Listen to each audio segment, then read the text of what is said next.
हमने शहर को दी एक नई पहचान, हम हैं सिंघानिया बिल्डकॉन।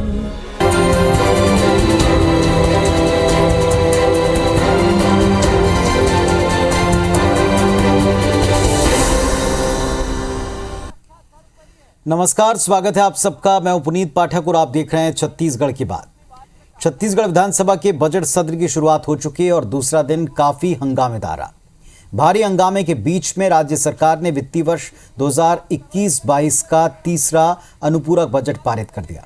इसके पहले विपक्ष ने नियुक्ति के आंकड़ों समेत कई मुद्दों पर सत्ता पक्ष को घेरने का प्रयास किया। सत्ता पक्ष भी हर सवाल का जवाब देता नजर आया, लेकिन जवाब से असंतुष्ट बीजेपी विधायक सदन से वॉकआउट कर गए, जिस पर मुख्यमंत्री ने कहा कि बीजेपी हमेशा की तरह सदन से भागने का रास्ता ढूंढ रहे। एक रिपोर्ट देखिए, फिर इस विषय पर बात करेंगे।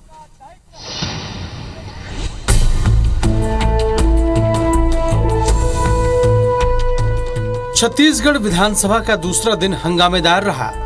वहीं सरकार ने बजट से पहले आर्थिक सर्वे रिपोर्ट विधानसभा में पेश कर दी।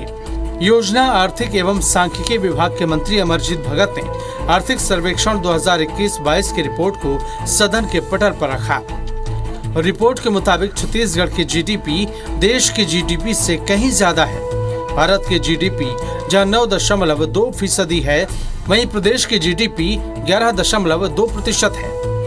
आंकड़ों के मुताबिक अभी छत्तीसगढ़ में कृषि में 3.8% वृद्धि, उद्योग क्षेत्र में 15.44% और सेवा क्षेत्र में 8.54% की बढ़ोतरी हुई है। प्रदेश में प्रति व्यक्ति अनुमानित आय 1,18,401 रुपए है।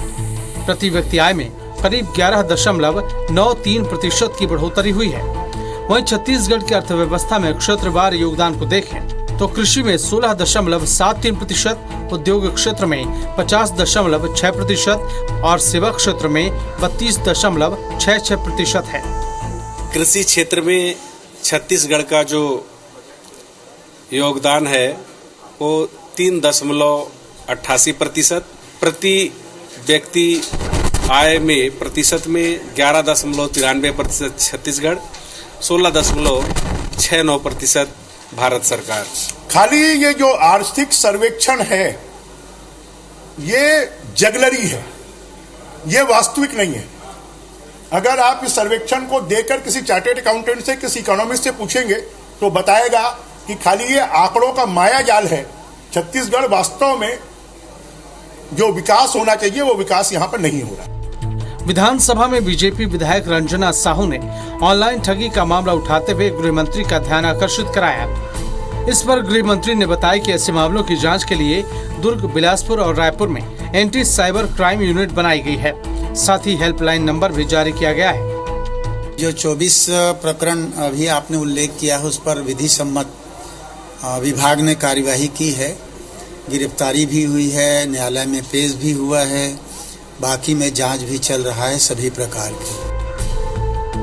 बीजेपी विधायक बृजमोहन अग्रवाल ने हिंदी मीडियम स्कूलों को स्वामी आत्मानंद।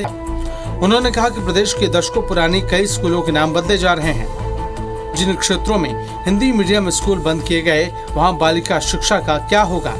बृजमोहन ने कई स्कूलों में प्रतिनियुक्ति में गड़बड़ियों का आरोप भी लगाया। इस पर स्कूल शिक्षा मंत्री प्रेमसाय सिंह टेकाम ने बताया कि किसी भी स्कूल का नाम बदला नहीं गया है, साथ ही सभी प्रतिनियुक्ति नियमों से हुई है। मंत्री के जवाब से असंतुष्ट बीजेपी विधायकों ने नारेबाजी करते हुए सदन से वॉकआउट कर दिया। हिंदी स्कूलों को बंद नहीं किया जाना चाहिए, हिंदी स्कूलों के शिक्षकों को नहीं हटाया जाना चाहिए। और अगर आपको बिलासपुर जैसी जगह पर, जहां पर 3 यूनिवर्सिटी है, जहां पर 25 से ज्यादा कॉलेज है, वहां पर नए लोगों की भर्ती करने के बजाय डेपुटेशन भी क्यों लिया गया? क्योंकि उसमें भ्रष्टाचार करना था, उसमें पैसा खाना था। हिंदी माध्यम के जो स्कूल हैं, जिसमें आत्मानंद स्कूल खोला गया है, वो बंद नहीं हो रहे हैं, वो चालू रहेंगे। पाली में अगर जहां संख्या अधिक है वहां पर उसकी पढ़ाई हो सकती है और दोनों माध्यमों से, दोनों मीडिया, दोनों उसमें पढ़ाई हो रही। विधानसभा में राज्यपाल के अभिभाषण पर चर्चा भी शुरू हो गई है। वहीं बुधवार को सीएम भूपेश बघेल बतौर वित्त मंत्री वित्तीय वर्ष 2022-23 के लिए बजट पेश करेंगे।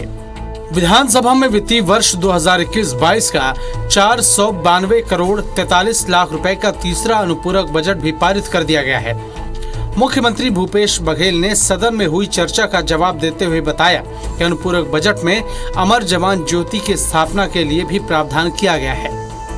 सौरभ सिंह परिहार, IBC 24, रायपुर।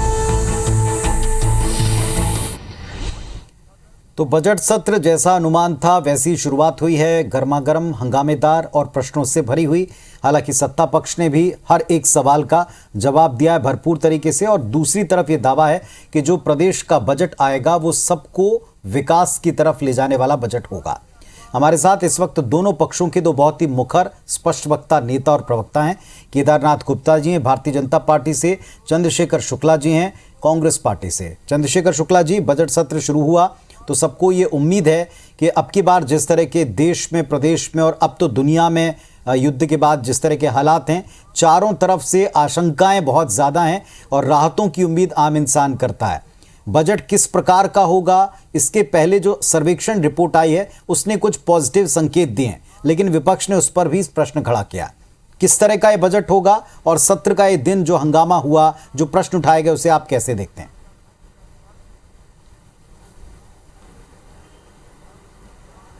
देखिए पुनीत भाई, जब से छत्तीसगढ़ में कांग्रेस की सरकार आई है, ऐसे लगने लगा है कि कांग्रेस जो छत्तीसगढ़ जो सोन चिड़ैया कहलाती थी, धान का कटोरा कहलाती थी, वो कटोरा फिर से लहलहा के भर गया है। और एक स्वर्णिम दौर में कांग्रेस के काल में जो कांग्रेस का एक स्वर्णिम कल्पना होती थी, जिसको बोलते हैं स्वर्णिम काल है, वैसा प्रति छत्तीसगढ़ के निवासियों को लग रहा है। देखिए, ये कोई आंकड़ों का मायाजाल नहीं है। मैं आपको बताऊं कि जहां देश की GDP 9.2% है पूरे भारत की, वही छत्तीसगढ़ की जो GDP है 11.7% हुई है। आप देखिएगा, कृषि क्षेत्र में छत्तीसगढ़ में लगभग 4% क्षेत्रों की बढ़ोतरी हुई है, जो एक प्रकार से शुभ संकेत है। आप छत्तीसगढ़ में जो उद्योग क्षेत्र है उसमें भी 15.44 की बढ़ोतरी हुई है। सेवा क्षेत्र में भी 8.54% की बढ़ोतरी हुई है। यहां तक कि प्रति व्यक्ति आय 1,18,000, मतलब 12%, भारत देश की तुलना में 12% आय का बढ़ना अपने आप में एक बहुत बड़ी उपलब्धि है। और निश्चित तौर पर यह भूपेश बघेल की दूरदर्शी योजना और उनके दिया गया कार्य है। जहां उन्होंने गांव में खुशहाली लाई, समृद्धि लाई, निश्चित तौर पे जो पैसा गांव में गया है वो पैसा पलट के शहर में आया है, उद्योगपतियों के पास आया है, व्यापारियों के पास आया है।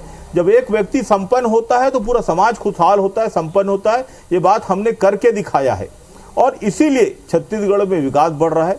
रही बात भारतीय जनता पार्टी की, तो भारतीय जनता पार्टी ने पिछले 15 साल में प्रदेश को रसाताल में ले गई थी और आज भी पिछले 7 साल से पूरे देश की लुटिया किसी ने डुबो रखा है। तो भारतीय जनता पार्टी और उनके साहब और उनके मोदी साहब, योगी साहब, वो अमित शाह की नीति है। तो निश्चित तौर पर उनको तो बौखलाना है और बौखलाहट इस बात को बताता है कि वो हर बात में, छोटी छोटी बात में बहस से भागते हैं, बहिर्गमन करते हैं, जो इस बात का संकेत है कि उनके पास बोलने के लिए कुछ भी नहीं बचा है। जबकि हम तो हर विषय में फ्रेंडली टॉक चाहते हैं, हर विषय में खुल के बात चाहते हैं। कोई समस्या है तो सदन में बात करें, बहिर्गम विषय तो नहीं है बाहर आके आरोप लगाना, प्रत्यारोप लगाना। लेकिन उपलब्धियों के सामने वो इतने बौने हो गए हैं कि अब उनके पास बोलने के लिए कुछ शेष नहीं रहा और इसी बौखलाहट में वो उटपटांग आरोप लगा रहे हैं। शीघ्र बजट आने वाला है कल परसों में और आप देखिएगा कि इसे चौमुखी खुशहाली का संदेश जाएगा पूरा प्रदेश में। क्या वाकई में केदार जी विपक्ष के पास में सरकार की नीतियों और इन आंकड़ों के हिसाब से कुछ कहने के लिए नहीं है, इसीलिए बहिर्गमन और इसीलिए बाहर आरोप हैं? अंदर सदन के भीतर क्या उन मुद्दों को जिनको आप बाहर उठाते हैं उनके ऊपर कोई बात नहीं करते? निश्चित रूप से छत्तीसगढ़ की जो स्थिति पिछले 3 सालों में हुई है, ये मैं आपके चैनल में कह रहा हूँ, दर्शकों ने पेपरों में पढ़ा है कि बैंक नोटिस दे रहा है सरकार को और प्रॉपर्टी को अटैच कर रहा है, नीलाम कर रहा है। ये स्थिति आ गई है कि ये कर्जा तक नहीं पटा पा रहे और कर्जा लेते चले जा रहे हैं। तो ये जो जैसे माननीय बृजमोहन अग्रवाल जी ने कहा ये आंकड़ों का खेल है, तो मैं पूछना चाहता हूँ भैया, सब कुछ अच्छा है, 11% आप ग्रोथ कर रहे हैं, तो सबसे पहली बात तो ये बता दीजिए कि भारत सरकार का कोई GDP का आंकड़ा अलग होता है क्या? ये तो जितने स्टेट है उनके आंकड़ा मिल के और फिर वो भारत सरकार का आंकड़ा बनता है। कोई भारत सरकार का, नरेंद्र मोदी जी की सरकार का जीडीपी, उनका कारखाना अलग है, ऐसा नहीं है।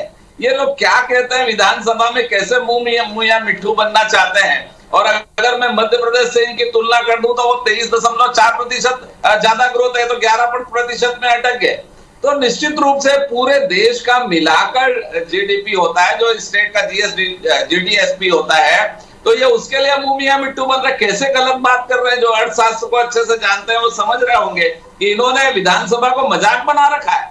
क्या कर रहे हैं आखिर ये लोग। अब मैं पूछना चाहता हूं कि अगर 61,000 करोड़ का लोन ले लिया, 12,000 करोड़ का लोन आप प्रस्तावित है आपका, तो आपके ये पैसे कहां जा रहे हैं जो आप कमा रहे हैं। वो एक ईंटा किसी भी गांव में कौन सा पुल पुलिया का निर्माण कर दिया इन्होंने 3 साल में, ये बता दें। ये बारंबार बात करते हैं किसान खुशहाल है। मैं बोलता हूं 12 लाख बिजली के पंप के कनेक्शन पेंडिंग है, जो ये सरकार दे नहीं पा रही है, क्योंकि पोल लगाने के लिए पैसा नहीं है, तार खींचने के लिए पैसा नहीं है। किसान बेहाल है। वो तो बरसात है, ईश्वर की कृपा है कि यहाँ धान अच्छा हो जाता है, इसलिए हो रहा है। पहले भी होता था, आज भी हो रहा है। पहले धान खरीदी करके धान को सुरक्षित रखा जाता था, आज वो पानी में भीग रहा है, अंकुरण हो रहा है। और उसके बाद ये तो धान को साहब जो शॉर्टेज दिखाना है, इनको ट्रकों से बाहर गोदाम में चला जा रहा है, ये हाथी को खिलाना दिखा दे रहे हैं। ये तो पहली बार पूरे देश में, क्या पूरी दुनिया में पहली बार हुआ होगा कि जंगल में हाथी को धान खिलाने ले जा रहे हैं, पर हाथियों का आतंक बंद नहीं कर पा रहे हैं। हाथी आज भी नुकसान कर रहे हैं। ये कैसे जीएसडीपी की बात कर रहे हैं, ये कैसे अर्थव्यवस्था की बात कर रहे हैं। धान का शॉर्टेज अलग है, ठीक है, धान आपकी बातों का केदार जी उत्तर देना चाह रहे हैं। शुक्ला जी, जी शुक्ला जी। केदार भैया पहले सफेद हाथी खाया करते थे, अब छत्तीसगढ़िया हाथी खा रहे हैं। मैं आपको एक बात बता दूं, सफेद हाथी आप लोग हुआ करते थे। ये हाथी की समस्या भी आपकी देह है, जो आपने कोरबा हरदोई क्षेत्र में मनमाने अवैध उत्खनन किया है कोयला का, जो आपने मनमाने कोयला का उत्खनन किया है। बात सुन लीजिए केदार भैया, आप बोल रहे थे मैं चुप था। बात सुन लीजिए केदार भैया, आप बोल रहे थे मैं चुप था। आप सुन लीजिए, पहले आप सफेद हाथी लोग खाते थे।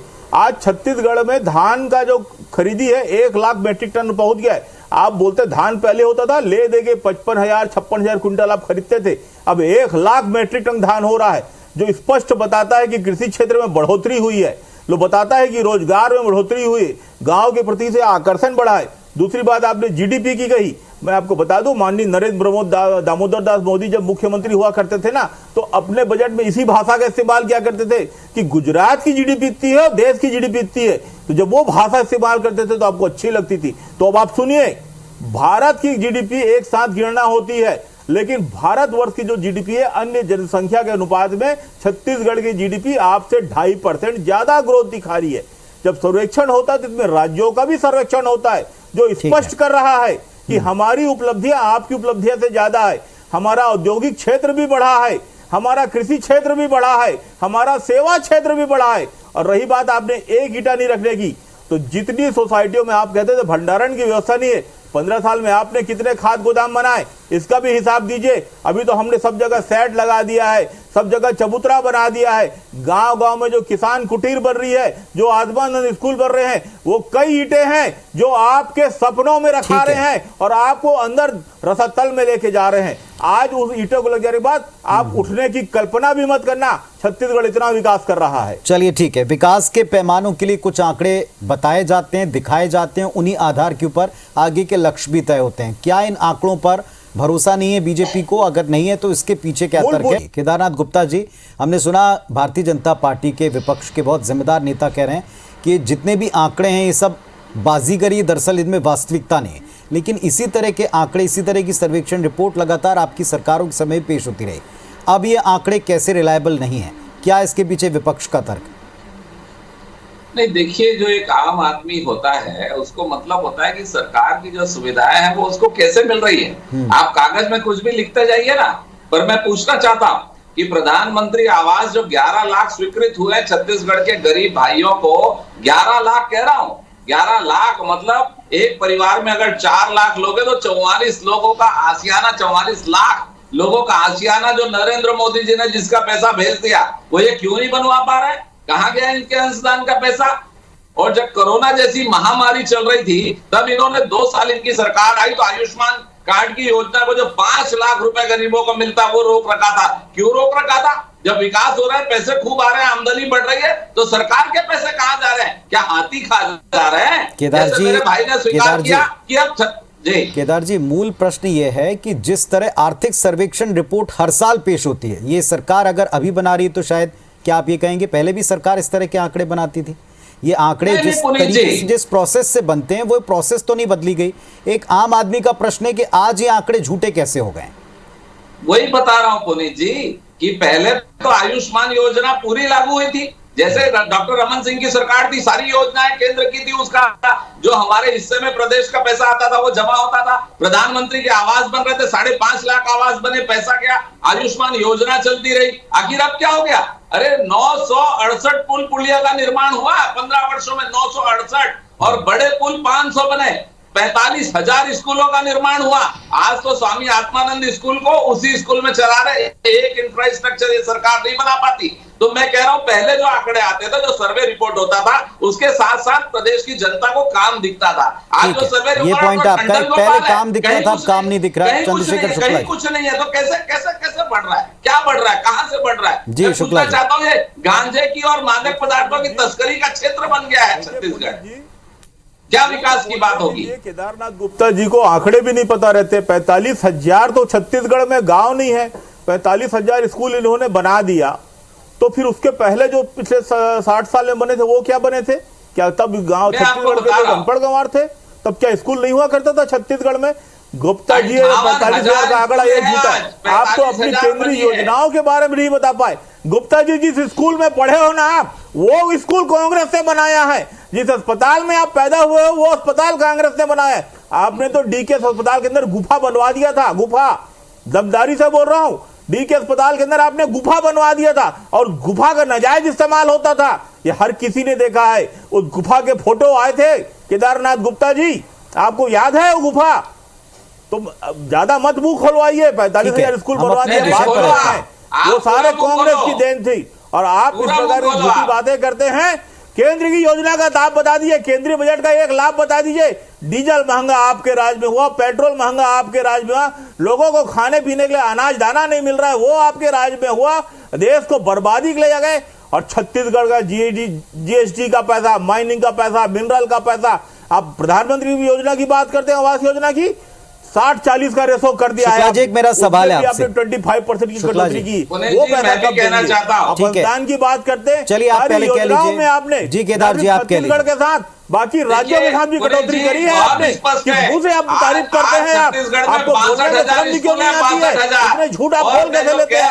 ये झूठ बोलने की नैतिकता कहां से लाते हैं आप? इतना झूठ बोलने की नैतिक साहस कहां से लाते हैं आप? ये बोलते हैं मेरा मुंह मत कर, खोलो ना। अरे इतने झूठ बोलने की नैतिक साहस कहां से लेते आते हैं आप? आपने छत्तीसगढ़ को रसातल में लाया, पूरे देश को आपने बर्बाद कर दिया है। अरे केंद्रीय योजना का लाभ गिना दीजिए, आप चैनल में बैठे हैं तो हो जाएगा।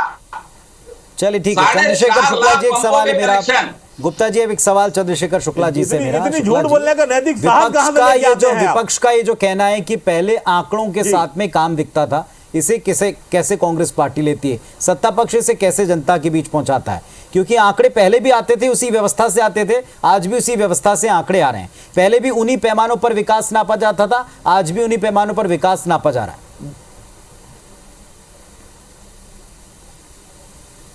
देखिए पुनीत जी, बहुत सीधी सी बात है। छत्तीसगढ़ की जनता खुश है, खुशहाल है, लहलहा रही है। कोरोना काल में भी छत्तीसगढ़ में औद्योगिक क्षेत्र काम किए, हमने एक भी कर्मचारी की तनख्वाह नहीं काटी।